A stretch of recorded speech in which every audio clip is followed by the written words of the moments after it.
welcome Heidi.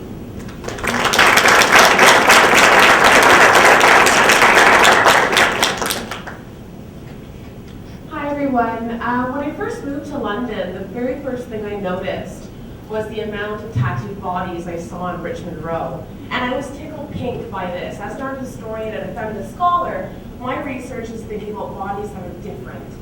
And as a result of that, my research, as has been mentioned, is on skin. Skin is a paradox because it both encompasses and encloses the body, but it also is a mediating surface that allows the outside in and the inside out.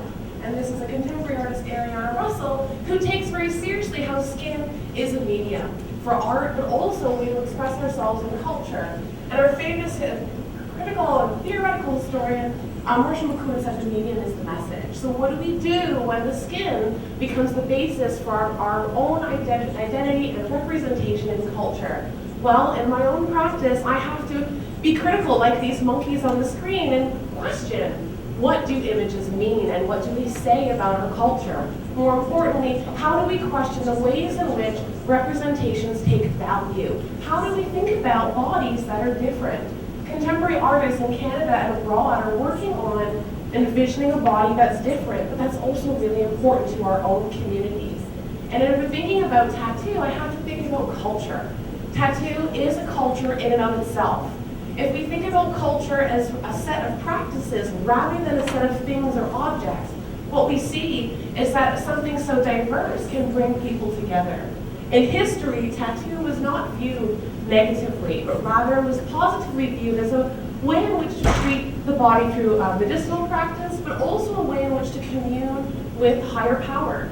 However, with the birth of Western civilization, I'm thinking of Rome here, the tattoo became a stigma. It became a way to mark slaves and military soldiers with, for example, SPQR in military context. However, if we think to other non-Western cultures, we can see that tattoo serves as a way in which to portray or pronounce our identity to others within our vernacular or local communities.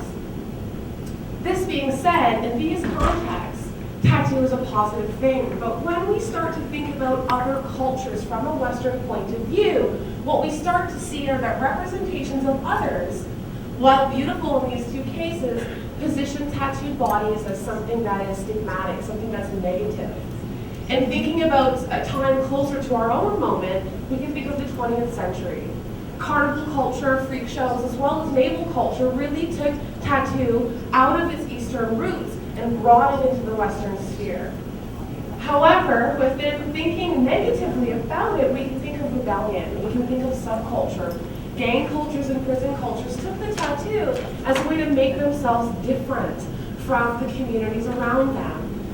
That being said, in our own culture, tattoo has become definitely more popular, more ubiquitous, and as someone like Kat Von D has shown through reality television, tattoo is now aligned with celebrity and consumption cultures.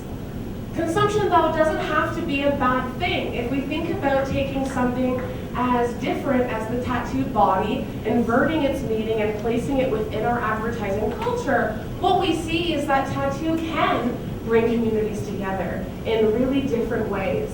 One way I like to think about tattoo is in relation to the contemporary city. When we walk down Richmond Row, one thing you'll see on the skyline is a meeting of different kinds of buildings and styles, different architectural moments and histories. The skin, or the body, is a landscape, very much like the postmodern city. It's fragmented and it's a matrix that can't be pinned down. The tattooed body is very similar. There's a meeting of different historical moments and styles on the flesh. And as a result of this meeting of difference, we can see a really extreme case here, a Canadian named Zombie Boy who's transformed his full body into a skeletal structure, shows us that identity doesn't have to be pinned down. While the examples I'm showing are extreme, we have the post-human body becoming cyborg, the animal body or the hybrid, as well as the remix body that takes images that are circulating in our culture already and incorporates them on the flesh.